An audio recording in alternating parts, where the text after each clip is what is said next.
Yes, ma'am. Sir, good morning.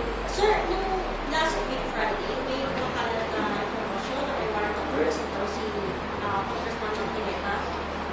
Ay, As of, Senator Marcoleta, sir. as of now, the Philippine National Police has not received any official communication regarding said warrant. But just like any other warrants po, once we receive a warrant, just like any other warrant from a competent authority, we will execute and we will implement. So far, wala pa. So far po wala pa. Sir, last week may sinabi po yung OJ na binalik sa CIDG yung recommendation nila on Senator Robin Padilla. Ano pong... As I understand, this is within the working mechanism of DC-20, yung close coordination and cooperation between the DOJ and law enforcement agencies.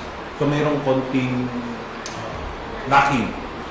So it does not mean anything about the case. Wala pong, does not affect the case at all. So upon compliance with whatever is lacking, ibabalik po natin sa DOJ. And kailan po nakikita ng CIDG, sir, na may babalik po? As soon as possible. As soon as we will be able, the CIDG will be able to comply with yung lacking requirement. We know ano yung mga lacking documents, sir. Operational matters po ito, so maybe it's enough to say that there are some lacking requirements. Thank you, sir. Thank you. Next, Ms. Maris Schools. Meron po ba kayo information doon? At saka yung coordination nyo with DepEd sa ganitong mga insidente sa mga eskwelahan? Yes, as to the stabbing incident in a private school in Cavite, General Trias City. So initially, it was found that, although not yet confirmed, it was found that the suspect or the person of interest was suffering from some depressive condition. So, ang ano po natin dito is intervention, and she's already being given psychosocial support as well as guidance and counseling po. Now, if naman po yung mga victims, they're out of danger, and of course, we have improved yung ating coordination. As far, alam niyo naman po, yung sa atin, sa mga schools, these are zones of peace, di ba? Hindi po tayo basta-basta pwede pumasok ang pulis dyan na naglalakad sa loob na armado. This will defeat the purpose ng pagiging zones of peace po ng ating mga schools. But having said that, yung ating pong kapulisan ay mas lalo pang pinaigting ang coordination with our schools. And of course, yung kung hindi basta-basta pwedeng pumasok ang pulis, it stops when there is an actual emergency. Yun po papasok ang ating pulis. We have already given our recommendations to the DepEd regarding how to upgrade yung ating pong mga security sa mga schools natin. We understand that there is not enough budget for sa lahat po ng naiisip natin ng mga x-ray, yung mga metal detectors, yung hiring of security guards, hindi po ano to. But we have alternatives, some of which are yung closer coordination with the barangays. Maybe the barangay tanods can help them in filtering yung mga pumapasok po, checking our students, yung mga pumapasok, so that this will not happen again. We will be able to stop or prevent other people from entering the school while carrying yung mga deadly weapons. But just for the record, sir, have you identified the reason for the stabbing? There were some reports that it was connected with bullying, but it's not yet confirmed. And yun nga, and naanuhan na po ng, right, earlier, nakitaan na po ng konting unusual behavior yung ating pong, shall we call her, person of interest, or yung perpetrator. So, this is another thing that we are asking yung ano natin, mas maging active po sana yung ating mga guro, yung ating mga counselors doon in identifying those students who need help, who need guidance and counseling. Sir? To On another note, kasi last week, buong araw po si Coach Baldwin na humarap sa CIDG. Pwede po ba kaming makakuha lang kung ano yung mga pwede ninyong i-divulge? Kasi, like for example, we were able to also interview the lawyer of one of the coaches. At sinabi nga niya na naging emotional daw si Jacinto. Did we also see some sort of behavior from resigned coach Baldwin? Ano po yung mga striking testimonies niya na kumbaga parang dahilan para sabihin may mga inconsistencies between what the players mentioned and what the coaches mentioned in their testimony? Alam niyo, we will have to see still all of these statements, not only of the coach, is still being processed. So we would not like to comment or release some of the parts of the statements as not to unduly prejudice yung ano ng public as well as yung magkakaroon ng prejudgment po kasi sa mga all parties involved. But nevertheless, we will be checking and we will be with the CIDG for any updates regarding the statement. But is it safe to say that with the testimony now of the head coach, Yes. you've already completed the timeline that is needed for you to be able to really identify kung ano ba yung mga pagkukulang, sino talaga yung may liability, and are you now almost ready to submit the recommendation to the Department of Justice? So kaya po nung sinabi ng Secretary natin ng Interior and Local Government, this is still to be processed. Diba? It took longer than we thought. Of course, dahil mas inaano natin, we should build an airtight case if ever a case will be filed. So, we cannot give you an exact timeline regarding the filing or the endorsement to the DOJ. I would just like to clarify, kasi may sinasabi si Secretary John Vic na kailangan talagang malaman yung liability ng institution. Of course. Sa ngayon po ba, based on what you've heard from the testimonies of the coaches and the players, hindi pa natin na-establish ang liability ng institution? We also have to get the side ng ating statement of the institution itself represented by I understand the President. So, as far as I know, he's scheduled to appear on Friday. Friday na Thursday? On Friday. Yun po ang latest na narinig namin. But it could change. Thank you very much, ma'am. Sir, estudyante na sa Cavite. Sir, yung mga security guard, under ng SOSHA pa, ano po ang pwedeng gawin ng SOSHA para sa yung mga security guard at i-review po yung mga protocol sa mahigpit na mga inspections? Right this minute po, the SOSHA is already studying or analyzing what went wrong dun po sa nangyari sa ano. At we cannot expect naman talaga, nakakalungkot siyempre, pero we cannot expect that as far as I understand,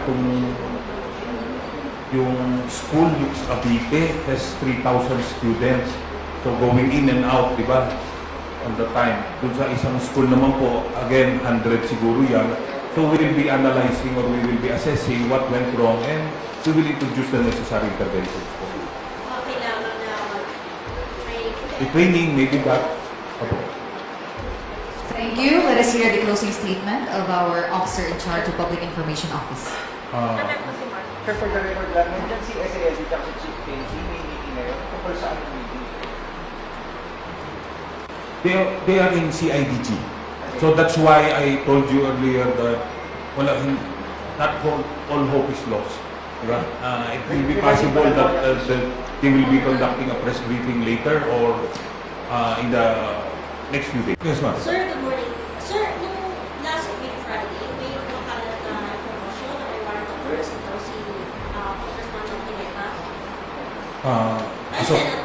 Senator Marcoleta, sir. As of now, the Philippine National Police has not received any official communication regarding said warrant. But just like any other warrants po, once we receive a warrant, just like any other warrant from a competent authority, we will execute and we will implement.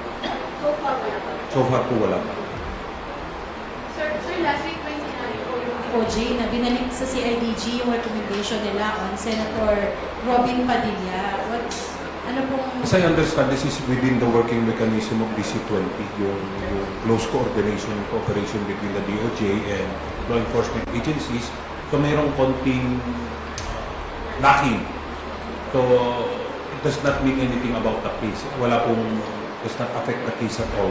So upon compliance with whatever is lacking, ibabalik po natin sa DOJ. At kailan po nakikita ng CIDG, sir, na may babalik po? As soon as possible. As soon as we will be able, the CIDG will be able to comply with yung lacking requirement. We know ano yung mga lacking documents, sir. Operational matters po ito. So maybe it's enough to say that there are some lacking requirements. Thank you, sir.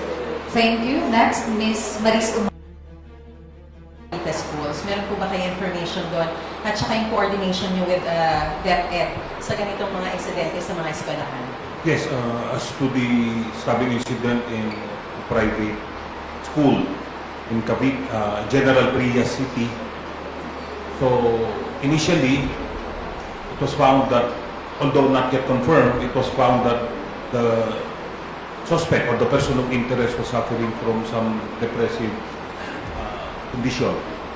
So, ang ano po natin dito is intervention, and she's already being given psychosocial support as well as guidance and counseling po.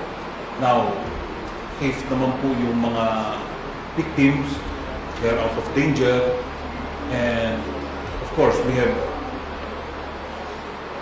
improved yung ating coordination. As far, alam niyo naman po, yung sa atin, sa mga schools, these are zones of peace, di ba? Hindi po tayo basta-basta pwede pumasok ang pulis dyan na naglalakad sa loob na armado. This will defeat the purpose ng pagiging zones of peace po ng ating mga schools. But having said that, yung ating pong kapulisan ay mas lalo pang pinaigting ang coordination with our schools. And of course, yung kung hindi basta-basta pwedeng pumasok ang pulis, it stops when there is an actual emergency. Yun po papasok ang ating pulis. We have already given our recommendations to the DepEd regarding how to upgrade yung ating pong mga security sa mga schools natin. We understand that there is not enough budget for sa lahat po ng naiisip natin ng mga x-ray, yung mga metal detectors, yung hiring of security guards, hindi po ano to. But we have alternatives, some of which are yung closer coordination with the barangays. Maybe the barangay tanods can help them in filtering yung mga pumapasok po, checking our students, yung mga pumapasok, so that this will not happen again. We will be able to stop or prevent other people from entering the school while carrying yung mga deadly weapons. But just for the record, sir, have you identified the reason for the stabbing? There were some reports that it was connected with bullying, but it's not yet confirmed. And yun nga, and naanuhan na po ng, right, earlier, nakitaan na po ng konting unusual behavior yung ating pong, shall we call her, person of interest, or yung perpetrator.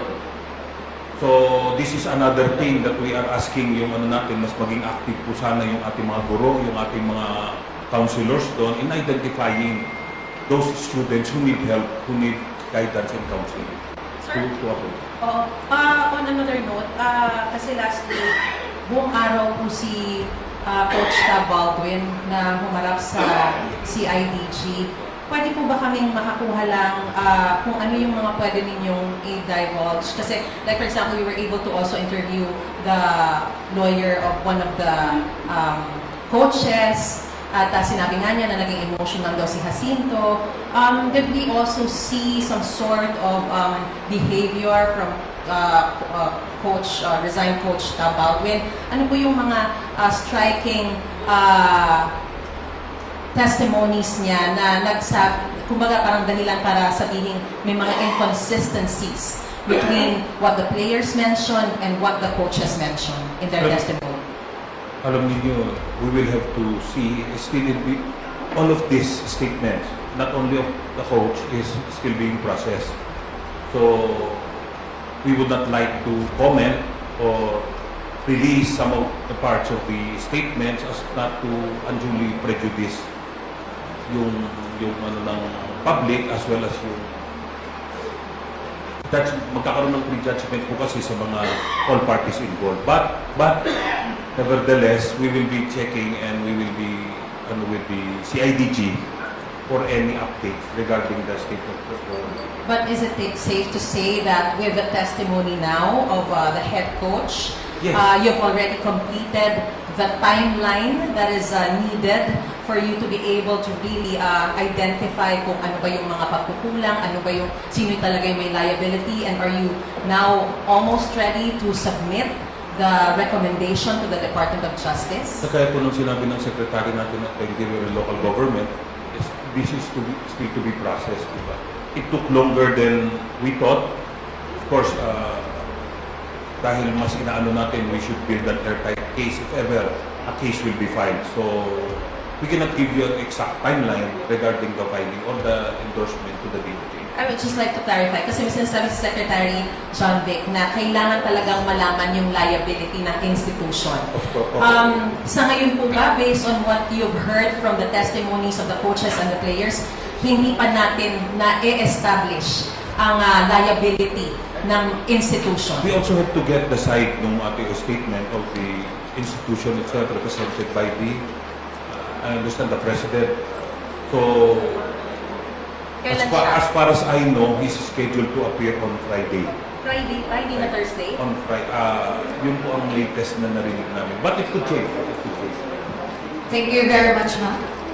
Sir, estudyante na sa Cavite. Sir, yung mga security guard, under ng social pa, ano po ang pwedeng gawin ng social para sa yung mga security guard at i-review yung mga protocol sa mahigpit na mga inspections sa mga students? Right this minute po, the social is already studying or analyzing what went wrong dun po sa nangyari sa ano. At we cannot expect naman talaga, nakakalungkot siyempre, pero we cannot expect that as far as I understand, yung school, yung Cavite, has 3,000 students. So going in and out, di ba? On the time. Dun sa isang school naman po, again, 100 siguro yan. So we will be analyzing or we will be assessing what went wrong and we will introduce the necessary interventions po. Kailangan na train. The training, maybe that. Opo. Thank you. Let us hear the closing statement of our Officer in Charge of Public Information Office. Sir, for the record lang, nandiyan si SALD at si Chief Penty, may meeting na yun. Tungkol saan yung meeting? They are in CIDG. So that's why I told you earlier that not all hope is lost. Right? It will be possible that they will be conducting a press briefing later or in the next few days.